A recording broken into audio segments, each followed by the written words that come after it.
I'm Stefan Immler, an astrophysicist at NASA's Goddard Space Flight Center. I'd like to take you on a tour of two nearby galaxies in our cosmic neighborhood, the large and small Magellanic Clouds, as captured in ultraviolet light by NASA's SWIFT satellite. These images are the highest resolution wide-field surveys of the galaxies at ultraviolet wavelength.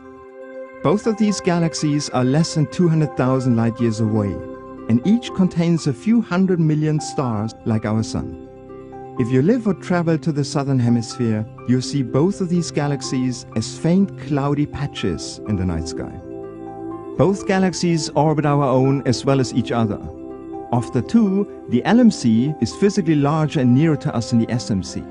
Their messy shapes are a product of gravitational interactions between them, tidal forces from the much bigger Milky Way, and internal processes like star formation. In visible light, we see a mix of sun-like stars, along with pink patches that mark star formation regions, where hydrogen gas is set aglow by the light of young stars. These are especially prominent in the LMC. Viewed at higher energies in the UV, the LMC looks very different.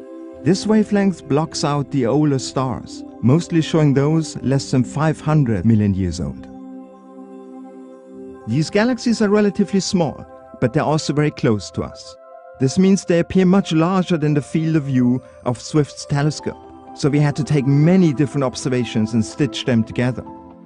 Swift had to image 172 separate fields in 2,200 short snapshots to take in the whole galaxy. The LMC's most striking feature is the dramatic Tarantula Nebula. This is the most active star factory in any of the dozens of galaxies in the local group, which includes the Milky Way and Andromeda. Thousands of stars form each year within cool, dark molecular clouds. Once they start shining, they blow off their birth cloud with powerful outflows called stellar winds. These winds, in turn, sculpt the gases into the Tarantula Nebula's spider-like shape.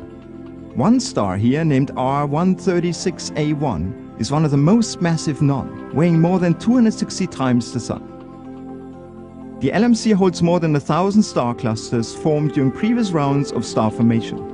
We mostly see hot, young, luminous stars, plus a few stars in exotic stages as they near stellar death. Wherever there are hot, young and massive stars, there are also supernovae. In 1987, the closest stellar explosion in more than 400 years occurred in the outskirts of the Tarantula Nebula. Even 26 years later, the afterglow of the explosion remains detectable in the ultraviolet. All told, the new SWIFT mosaics reveal about 1 million objects in the LMC and about 250,000 objects in the smaller, less massive and more distant SMC.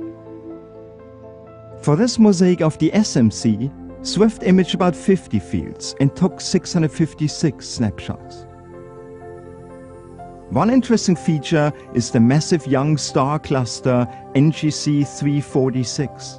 It contains the SMC's brightest star, HD 5980, a triple star system where all members are among the most luminous stars known.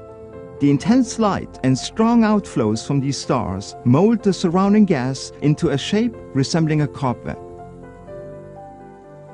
The SWIFT UV mosaics allow us to study the evolution of young stars in the LMC and SMC all in one view. That's impossible for us to do for our own galaxy, because we're inside it. The images give us a panoramic window into how stars are born, evolve and die across two complete galaxies.